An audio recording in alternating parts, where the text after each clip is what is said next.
it's your girl Tower Crush, back with another review, and this time it is for The Oval on BET. If you haven't already, please hit my subscribe button down at the bottom.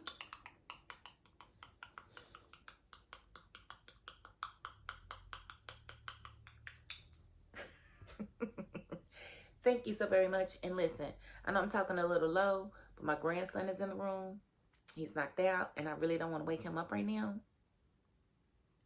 He has been terrorizing me, y'all. So I'm not trying to wake him up.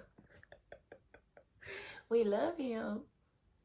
And if y'all want me to, I can get y'all some updated pictures of him because y'all have not seen him since he was a little bitty baby. And he is a big boy now. He's about to be 2. So yes, I love my grandbaby. Okay, so enough about Isaac. Moving right along about this Oval. Listen, oh my goodness, these people. So let's just go and get right into it. Jason, real piece of crap. Not really feeling him at all, of course, as usual. As we saw last week, he's got Nancy at knife point, and he's basically choking her up. She can't hardly breathe. She's asking for, you know, her inhaler. He's like, I don't care about you not being able to breathe. I ain't giving you nothing. And he eventually gives it to her. They're talking. And he asked her if she knew who he was, and she said no. He then later asked if she voted for his parents, and she said yes. Okay, how do you know who his parents are if you don't know who he is, Nancy? I need you to think. Let's say she's probably just nervous when she said she didn't know him, but, you know, he was asking her questions, and he was like, did you know they tried to kill me? Do you even care? He's like really wanting sympathy out of Nancy, like, I don't know. It's weird because he has never really had a maternal figure, someone to be like a mother to him. And, you know, she just been out here hoeing. She had a baby with her father-in-law that died, that was murdered by the people in the White House. And now she got another baby by maybe her husband that has been murdered by the Raku. So it looks like Nancy gonna need her a son. So I don't know, maybe Jason's gonna be like somebody that they can look up to her. I don't know. Maybe that'll be the way she finds her fulfillment, is through helping him. I don't know. But she did convince him to allow her to feed him or whatever. And he eventually told her that he needed her to call Sam and to get Sam to come to the house by himself. And she was like, what's going on? He was like, listen, just do it. And so Sam was at Rich's, of course, and, you know, they had their back and forth about, you was drunk, no, you was drunk, no, you was drunk, all this and all that. And as they were talking and Richard was getting ready to leave, Richard got a phone call. He was like, this is Barry.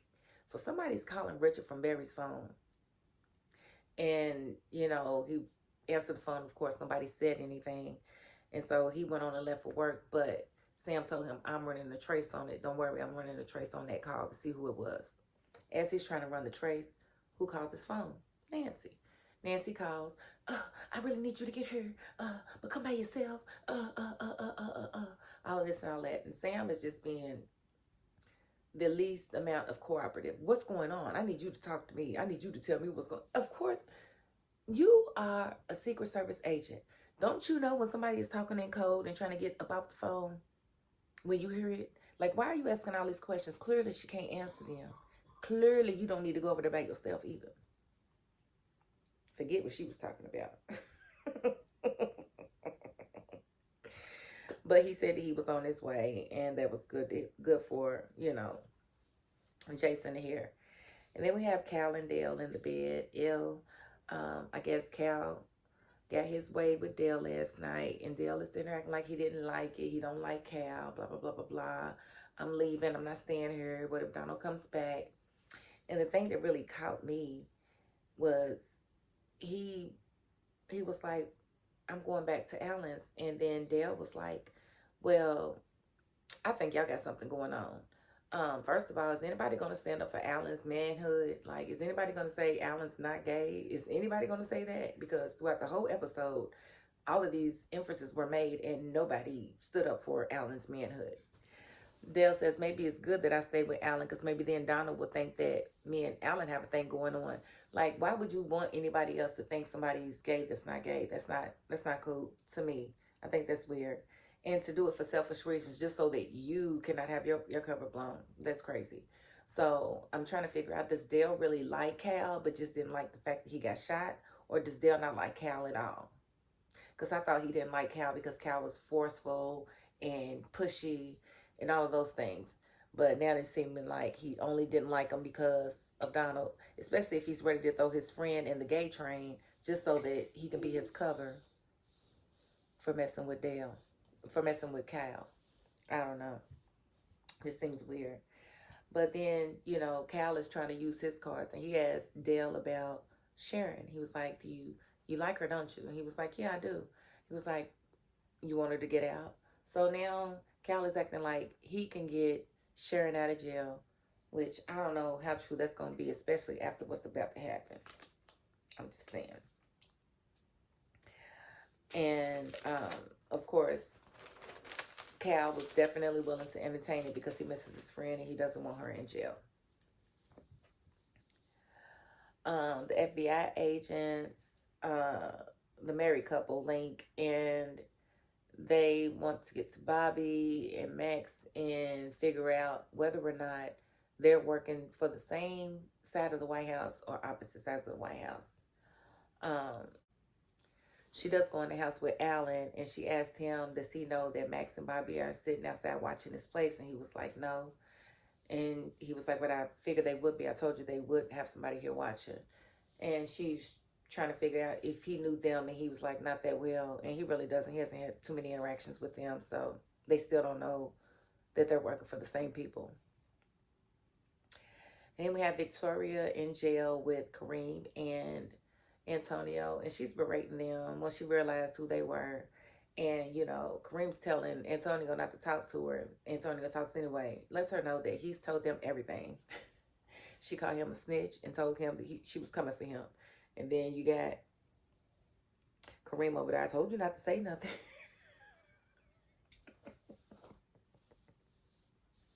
And now what's getting me is Antonio used to be so tough, but now he's just acting just as soft and mushy as Kareem. And that's just weird. I don't like that. Then we have Hunter ask Isaac to get Donald for him because he's ready to fire Donald, get him on up the room. And he told Isaac to be ready to take over. So basically, it's about to be his staff to be the chief of, because Donald's no longer going to be the chief of staff, and I think that's just awesome.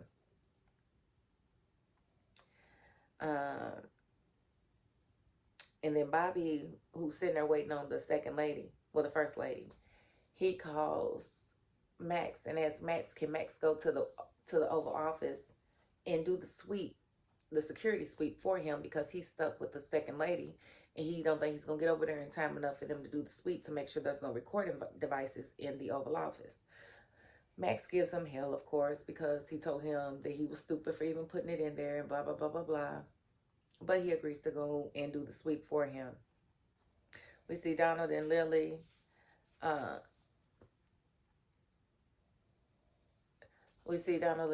they have their regular back and forth, I hate you more conversations. Lily lets Donald know that he had been summoned by the White House and he probably needed to go and see the president. Donald act like she withheld this information from him as if they didn't try to hit his phone, his email, his type, his chirp, his everything else that he's got. He's got, like she said, there are many ways that they can contact you. It shouldn't be left on me to tell you that they need you.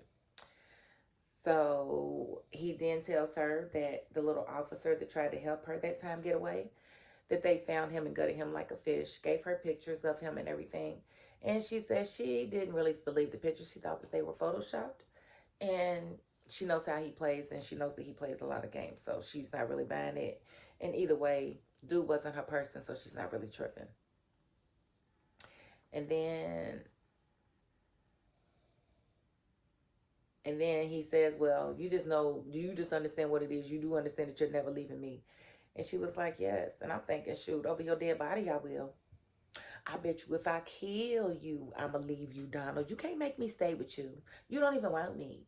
In fact, you're going to call Cal in here, and you're going to be kissing all on Cal, not knowing Cal had a whole nother man in his mouth last night. Like, bro, you talking about he tastes good? You're tasting Dale. You got Dale's nuts in your mouth now, Donald. Now, do they still taste good? While you sitting there kissing all over this man and you didn't even ask him what he did last night. And he definitely did some things that you probably would have wanted a part of, but he didn't invite you. So I think that's kind of funny.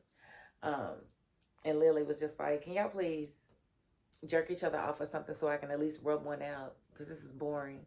Because it was stupid. They just kept kissing. Like, so Donald and Cal leave because Cal's there to also let him know that he was summoned from the White House, and he thought it was strange, but he needed to get on over there. So they was leaving to go to the White House. And as they left, Lily went ahead and picked up the phone and called Bobby, told Bobby that she needed him.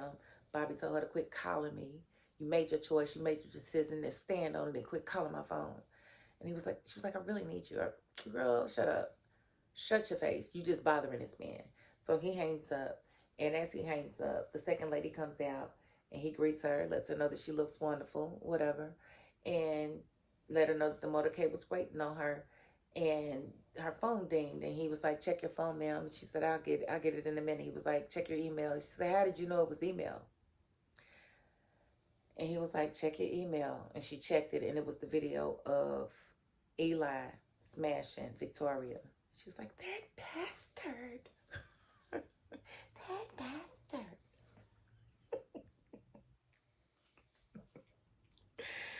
So, Bobby was just doing that so he can make sure he can get in them skins, because I think he's definitely about to make a move on her. I definitely see that coming very, very soon. And then we go back to Nancy and Jason, and they're sitting there waiting on Sam. And of course, Jason is just paranoid. Do you think he told my parents? And she's like, didn't you say you trusted him? But he wouldn't tell them. He was like, well, you just never know. And then out of nowhere, 4 masked men come in and hem them up. I don't know who these masked men are, but they definitely take down Nancy and Jason. And I'm hoping that because of the cryptic telephone call that she made to Sam, that Sam sent them people over there. Because if Sam didn't send the people over there, I have no clue who these people are. Makes absolutely no sense to me. So we'll just have to wait and see next week. But that was pretty much the episode. It wasn't jam-packed with information or anything, but I wasn't totally mad at it. They had a couple of dead moments, but hey, I'm not complaining. There's definitely been worse episodes that I had to sit through and review. So here we are. So I'm going to cut the review right there because, again, I think I covered it all. But if you haven't already, please hit my subscribe button down at the bottom.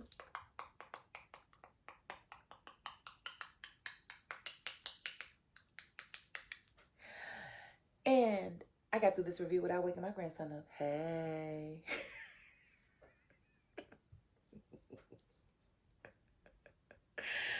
And if you are not the subscribing type, you know what? You got to the end of this video. And that's more than I can ask of anybody. So thank you so very much. And that is my $5.02. Peace.